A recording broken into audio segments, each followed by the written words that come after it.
সূরা আল আলাক। বিসমিল্লাহির রহমানির রহিম। রহমান রহিম আল্লাহ তাআলার নামে। ইকরা বিসমি রাব্বিকাল্লাযী খালাক খালাকাল ইনসানা মিন আলাক اقرأ وربك الأكرم الذي علم بالقلم علم الإنسان ما لم يعلم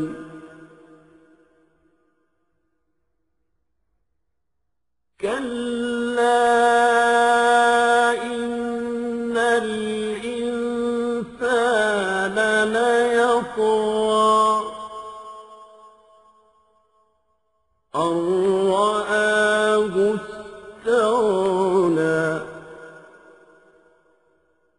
إن إلى ربك رجعا হে মুহাম্মদ, তুমি পড়ো পড়ো তোমার মালিকের নামে, যিনি সৃষ্টি করেছেন, যিনি মানুষকে সৃষ্টি করেছেন জমাট বাঁধা রক্ত থেকে।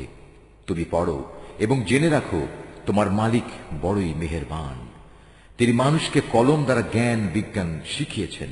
তিনি মানুষকে এমন সবকিছু শিখিয়েছেন যা তিনি না শেখালে সে কখনো জানতে পারত না।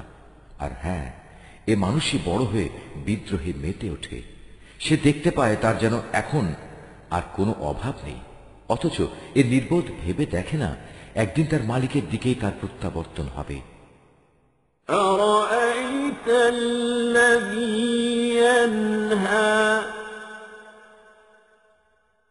عبدا إذا صلى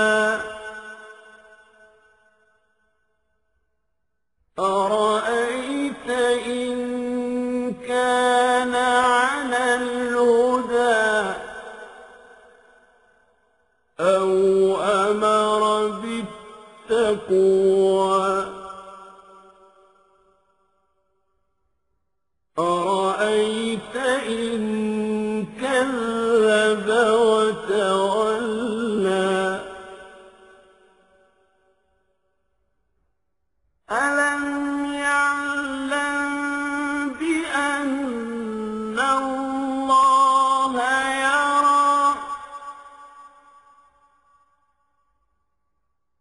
كلا لئن لم ينته لنسفعا بالناصية ناصية كاذبة خاطئة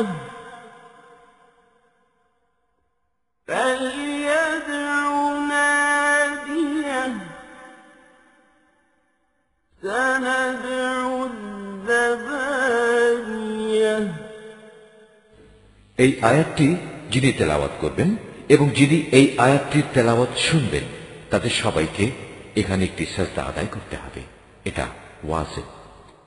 كلا لا تطعه واسجد واقترب। তুমি কি সেই দাম্ভিক ব্যক্তিটিকে দেখেছ যে তাকে বাধা দিল আল্লাহর এক বান্দাকে যে নামাজ পড়ছিল? তুমি কি দেখেছ সে কি সঠিক পথের উপর আছে, কিংবা সে কি অন্যদের আল্লাহ তাআলাকে ভয় করার আদেশ দেয়? সে ব্যক্তি সম্পর্কে তুমি কি মনে করো যে আল্লাহকে অস্বীকার করে এবং তার থেকে মুখ ফিরিয়ে নেয়? এ দাম্ভিক লোকটি কি জানে না আল্লাহ তাআলা তার সব কিছুই পর্যবেক্ষণ করছেন? কিছুতেই না। যদি সে এ থেকে ফিরে না আসে তাহলে অবশ্যই তাকে আমি সম্মুখ ভাগের চুলের গোছা ধরে হ্যাঁচড়াবো। তুমি কি জানো সে কে, যার চুল ধরে আমি হ্যাঁচড়াবো? সে হচ্ছে আমাকে মিথ্যা প্রতিপন্নকারী নাফরমান ব্যক্তিটি। সে আজ বাঁচার জন্য তার সঙ্গী সাথীদের ডেকে আনুক, আমিও তার জন্য আযাবের ফেরেশতাদের ডাক দেব। না, তুমি কিছুতেই তার অনুসরণ করো না। তুমি বরং তোমার মালিকের সামনে সাজদা অবনত হও এবং তার নৈকট্য লাভ করো।